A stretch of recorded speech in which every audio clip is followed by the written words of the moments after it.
akan saya jelaskan. Dulu waktu Pak Ma'ruf masih kiai, dia bilang begini, mengucapkan selamat Natal itu adalah haram. Saya di Pekanbaru, jemaah bertanya, saya ceramah, betulkah Ustaz mengucapkan selamat Natal itu haram? Saya bilang enggak. Siapa bilang haram? Mengucapkan selamat Natal tidak haram, tidak berdosa. Siapa bilang haram? Tetapi saya punya pemahaman ilmiah. Pendeta terkemuka di dunia, namanya Abineno, seorang teolog Kristen terkemuka, berkata, sampai hari ini kita tidak tahu secara persis tanggal, bulan, dan tahun berapakah Yesus dilahirkan. Kalau pendeta sudah mengatakan begini, bahkan dulu saya pendeta pun tidak tahu tanggal berapa, tahun berapa Yesus dilahirkan. Tanggal 25 Desember itu adalah tanggal kelahiran anak dewa matahari yang disembah oleh Romawi kuno. Semua pendeta menipu umat Kristen dengan cara mengatakan itu adalah tanggal kelahiran Yesus, padahal bukan. Saya tidak mau hidup dalam dusta, saya masuk Islam, saya tinggalkan agama dusta. Nah, jadi kalau kita umat Islam mengucapkan selamat Natal bukan haram. Orang Kristen pendetanya saja tidak tahu. Jadi apa jawabannya? Kalau kita mengucapkan selamat Natal bukan haram, tapi sama-sama goblok dengan kafir. 2016 larang mengucapkan haram, 2018 kemarin selamat hari Natal. Ini bangsa ini memang tukang jilat. Innalillahi. Saya mau cari kepentingan apa masuk Islam ini? Saya rektor dulu, mempendetakan para pendeta. Saya tinggalkan gaji dari Jerman. Sekarang saya ke sana kemari berdakwah, mengislamkan orang kafir dan memperkokoh ukhuwah Islamiyah. NU silakan. Tadi subuh saya kunut ikut imam di Masjid Agung Kota Sabang, imamnya kunut, saya ikut kunut. Kemarin dulu di Medan imamnya tidak kunut. Sama-sama benar. Kita karena Islamnya dangkal saling menyalahkan. Ukuran jenggot beda, bidah. Ukuran kaki celana kurang panjang, masuk neraka. Memangnya ada malaikat yang pakai sentimeter di sana? Setiap orang Islam yang masuk surga ditanya, siapa nama dek? Alfian. Orang apa? Orang Aceh. NU atau Muhammadiyah? Oh, saya Muhammadiyah, Pak. Kalau Muhammadiyah dek, berarti surgamu agak ke kanan, ada lampu merah, belok kiri. Besok lagi ada yang masuk surga. Siapa namamu dek? Abdullah. Bagus juga kaki celananya, agak tergantung seperti Jojon. Waktu di dunia NU atau Muhammadiyah? Oh, saya kebetulan NU. Oh, kalau NU dek, surgamu agak ke kiri, nanti ada Alfamart, ambil kanan. Nggak ada nama organisasi Islam di sana. Dalam Quran surah Al-A'raf, begitu orang Islam masuk surga, apa yang dikatakan oleh para malaikat tahu? Para malaikat mengucapkan salamun alaikum bima sabartum. Keselamatan bagi kalian orang-orang yang sabar. Jadi orang Islam itu mau dia NU, dia Muhammadiyah, dia Al-Wasliyah, dia Wahabi, apa saja organisasi Islamnya, Imam Syafi'i bermazhab pada Syafi'i, bermazhab pada Hambali, bermazhab pada Hanafi, bermazhab sama Maliki. 4 imam ini semua umat pengikutnya masuk surga. Yang masuk neraka itu Kristen, Hindu, Buddha, nah itu neraka semua. Dan yang sama-sama dengan mereka yang suka mengucapkan selamat Natal. Amin ya robbal. Amin. Ada nggak di Al-Quran Ustaz? Ada. Orang munafik itu dilarang disolatkan. Buka aja di Quran surah At-Taubah. Buka aja. Allah perintahkan kepada Nabi Muhammad,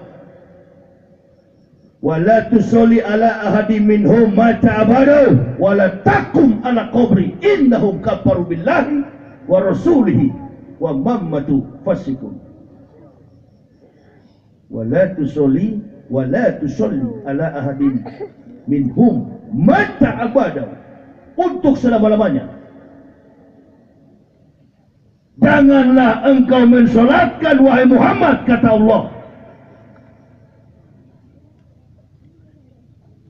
Di antara orang-orang munafik ketika dia mengenapi ajalnya. Jangan engkau berdiri mensolatkan orang-orang yang mati dari kalangan orang munafik. Wala takum ala kubri, dan jangan berdiri di atas kubur mereka. Berarti jangan didoakan. Kenapa? At-Taubah juga yang menjawab. Innahum kafaru billahi wa rasulihi wa mamatu fasikun. Karena mereka telah kafir terhadap Allah dan Rasul, dan mereka mati dalam keadaan kafir, fasik. Itu hukum Islam, itu Al-Quran, jangan dirubah-rubah. Diperintahkan oleh Allah kepada Nabi Muhammad, ya ayuhan nabiyyu jahilil kufara wal munafikin watlus alaihim wa ma'wahum jahannamu wa bi'sal masir. Bahkan Allah perintahkan, wahai Muhammad, berjihadlah, berperanglah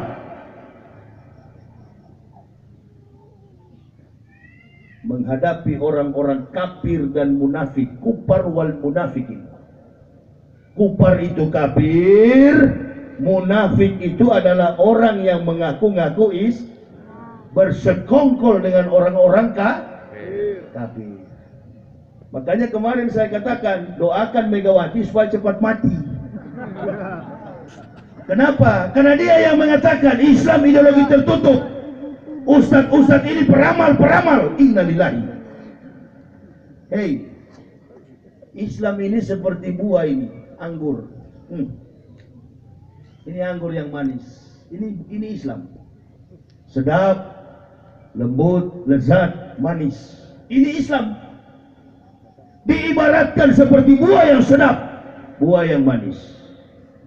Ada yang hanya memakan manisnya, ada juga yang menanam dan merawat pohon Islam itu. Siapa yang memakan dan merasakan manis dan sedapnya Islam? Itulah di spanduk-spanduk di jalan-jalan, pokok-pokok kayu itu. Nanti perlu kepada Islam kalau ada maksud. Tahun-tahun politik begini, hati-hati Pak Imam di masjid, gedor pintu, Assalamualaikum. Waalaikumsalam. Tadi baru saya nonton di Gorontalo, mayat yang sudah dikubur bertahun-tahun digali kembali karena beda pilihan politik. Bayangkan itu. Caleg bawa tikar sembahyang, Assalamualaikum Pak Imam. Waalaikumsalam warahmatullahi wabarakatuh. Ada apa? Ini Pak Imam tikar sembahyang, nih nomor urut 12. Bawa tikar sembahyang, begitu tidak lulus jadi caleg, datang lagi, mana tikar sembahyang tadi? Ambil lagi. Bahkan ada yang gila yang begini. Ini memang sudah ditunjukkan oleh Allah. Saya pikir-pikir, ini saya jadi pintar masuk Islam ini. Baru saya tahu, oh, kalau orang kafir itu memang jelas-jelas kafir. Tetangga kita bertetangga dengan Matius, Markus, Lukas, Stefanus, Tetanus, kafir. Betul apa betul? Betul. Tahu dari namanya. Tapi kalau yang tidak kita ketahui, ini yang bahaya. Musuh dalam selimut, menggunting dalam lipatan. Dia pakai kopiah, namanya nama Islam. Ngaku-ngaku Islam. Kalau pidato pakai Assalamualaikum, masih lebih bagus orang kafir tapi otaknya Islam daripada ngaku ustadz, ngaku mubalik, sorban melintang di atas kepala, bela-bela kafir masuk gereja, cari suara masuk gereja. Innalillahi. Orang kafir saja butuh suara orang Islam. Kenapa ente yang Islam tidak mau suara umat Islam? Ya jangan dipilih lah. Orang Aceh ya pilih aja tuh partai Aceh itu, Mualim. Bahkan doakan bersama Mualim. setelah Prabowo presiden nanti, insya Allah jadi presiden. Tahun berikutnya Mualim jadi wakil presiden. Amin ya robbal. Ada urusan apa? Bukan masalah Pak Jokowi, bukan masalah Pak Prabowo. Masalahnya adalah Islam. Kita semua ini orang Islam. Bersyukur kita. Tidak ada tuh di dalam keterangan Al-Quran dikatakan, apabila orang Islam itu dia presiden, maka surganya 50 tingkat. Apabila menteri tingkat ke-25. Apabila anggota DPR tingkat ke-20. Begitu masuk surga, setelah dihisap diangkat dari liang kubur, barikatan mustaupijatan ala rukabe, terkapar di pelataran kiamat bagai seorang terdakwa di hadapan hakim. Ditanya oleh malaikat Ridwan, nama Joko Widodo. Oh iya, Presiden Republik Indonesia dulu Pak ya. Iya. Silakan Pak, naik Pak, kan lantai 50. Begitu naik baru lantai 15 malaikat turunkan. Sebentar Pak, ada undangan ini. Bapak bilang suratul Fatihah, suratul Fatihah kok. Turun. Enggak, tidak ditanya kasta apa, agama apa, tidak ada ditanya agama di sana. Tidak ada ditanya kastamu apa, sukumu apa, nasabmu dari mana. Enggak ada ditanya itu di sana. Yang ditanya adalah iman dan amal soleh. Wa kulla insanin alzamnahu ta'irahu fi unuqi wa nukhrijul lahu yaumal qiyamati kitaban yalqahu mansyuran iqra kitabaka bin nafsikal yauma alaika hasiban. Kata Allah, dan tiap-tiap manusia kami kalungkan amal perbuatannya sebagaimana kalung melingkar pada lehernya. Pada hari kiamat kitaban yalqahu mansyuran, kami bukakan kitab kehidupan di hadapan. Iqra kitabaka binafsikal yauma alaika hasiban. Bacalah kitabmu, cukup dirimu sendiri yang menjadi penghisap atas perbuatan.